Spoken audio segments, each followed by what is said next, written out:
वापी के जीआईडीसी में बहता यह केमिकल युक्त पानी कहीं ना कहीं लोगों के जिंदगी के साथ एक बहुत बड़ा खिलवाड़ दिखाई देता है।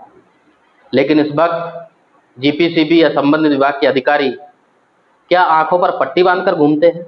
जी नहीं, आंखों पर पट्टी नहीं, डायलॉग पुराना हो चुका है। कहीं ना कहीं जेबों में भारीपन कुछ ज्यादा रहता है, जिस वजह से या तो ऑफिस के बाहर नहीं निकल सकते हैं या फिर निकलने के बाद भी भरी जेबों से कहीं ना कहीं गाड़ी से बाहर नहीं आ सकते हैं। नमस्कार, आप देख रहे हैं सालासन न्यूज और मैं हूं विनय प्रजापति।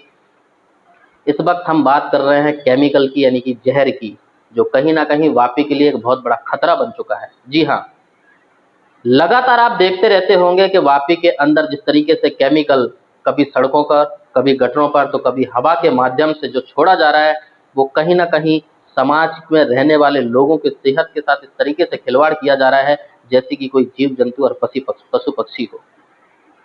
ये कहना भी गलत होगा, हिंदुस्तान में जीव जंतु और पशु पक्षियों की भी बहुत बड़ी कीमत है। अगर उन्हें कोई मारता है तो उनके ऊपर भी कानूनी तौर पर कार्रवाई की जाती है।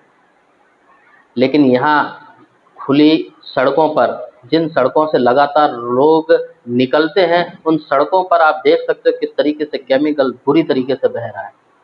सड़कों पर बहता हुए केमिकल, क्या जिन अधिकारियों को इस संबंध में यहाँ पर बिठाया गया उनको दिखाई नहीं देता? या फिर दिखाई देने के बाद या तो आंखों पर पट्टी बंध जाती है या फिर जेब भारी कर दिए जाते हैं। आप समझ रहे होंगे कि मैं किस ओर इशारा कर रहा हूं, लेकिन कहीं ना कहीं इस शर्म की बात है कि समाज में सरकार जिन लोगों को समाज सेवा के लिए बिठाती है, जिनको उस पद पर बिठाया जाता है कि वो समाज की सेवा करें, लोगों का ध्यान रखें, वही लोग अपने कर्तव्य से कहीं ना कहीं हमेशा मुंह मोड़ लेते हैं। वापी में ये पहली बार नहीं है, बारिश में तो इन सभी के लिए एक सुनहरा अवसर मिल जाता है। किस तरीके से ये सड़कों पर केमिकल छोड़ना शुरू कर देते हैं। लेकिन हमेशा कभी वायु प्रदूषण, कभी जल प्रदूषण, कभी पर्यावरण प्रदूषण, इस तरीके के न जाने कितने प्रदूषण वापी के अंदर कंपनियां लगातार करती रहती हैं, जिनका खामियाजा कहीं ना कहीं समाज के लोगों को भुगतना भी पड़ता है। लेकिन उसके बावजूद भी किसी भी कंपनी के ऊपर इस तरीके की कार्रवाई नहीं होती कि जिनके ऊपर डर बैठे सरकार का और न्याय प्रणाली का। लेकिन आखिरकार ऐसे अधिकारियों को बिठाने का क्या मतलब? क्या उन अधिकारियों से सवाल पूछने कोई जाता है? क्या उन अधिकारियों को अपने कर्तव्य पता है? क्या उन अधिकारियों को सैलरी जो दी जाती है वो सैलरी आती कहां से है, क्या उनको पता है? समाज में काम करने वाले सरकारी विभाग के अधिकारी, संबंधित विभाग के अधिकारी ये भूल जाते हैं कि जिस दिन जनता अगर खड़ी हो जाए तो ना आपके कपड़ों में जेब रहेगी और ना जेबों में वजन रहेगा। आप भूल जाते हो कि जिनके दिए हुए टैक्स से आपको पगार मिलती है, उनकी सेवा करने से आप पीछे हटते हो। ये सवाल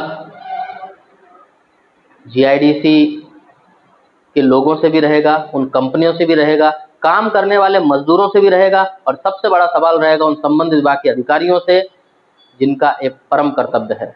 क्योंकि मजदूर और काम करने वाले लोग तो हमेशा डर में जीते हैं, क्योंकि जब भी वो किसी प्रकार की शिकायत करने जाते हैं तो उल्टा उन्हें ही मार खानी पड़ती है या उन्हें वापी तक छोड़नी पड़ती है। ऐसे कई हादसे हैं जिसमें कंप्लेनर जब कंप्लेन करने चाहे पुलिस स्टेशन या संबंधित विभाग के अधिकारियों के पास जाए तो उसको रोज तो भागना पड़ता है, या ज्यादा प्रेशर करेगा तो उसको मार तक खानी पड़ती है।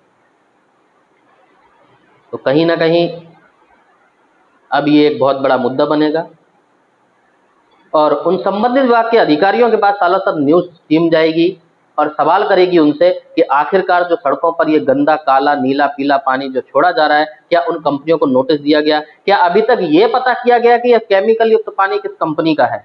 अगर नहीं तो कहीं ना कहीं आप अपने कर्तव्य दृढ़ पर निश्चित नहीं है और अपने कार्य को आप सफलतापूर्वक नहीं कर रहे हैं, या फिर आपको पता होने के बाद भी आंखों पर पट्टी और जेबों में वजन लेकर घूम रहे हैं, इसलिए किसी प्रकार की कोई कड़ी कार्रवाई नहीं कर रहे हैं। हम जल्द उन अधिकारियों के पास जाएंगे और इस खबर को जनता तक लेकर आएंगे। क्यों इस तरीके की घटनाएं, वायु प्रदूषण, पर्यावरण प्रदूषण और जल प्रदूषण आखिरकार वापी के अंदर इतना ज्यादा क्यों और किसके वजह से बढ़ता जा रहा है? इन सबका जिम्मेदार कौन है? उन सभी से सवाल होंगे। तब तक आप जुड़े रहिए हमारे साथ और देखते रहिए सालासन न्यूज। जय हिंद, जय भारत।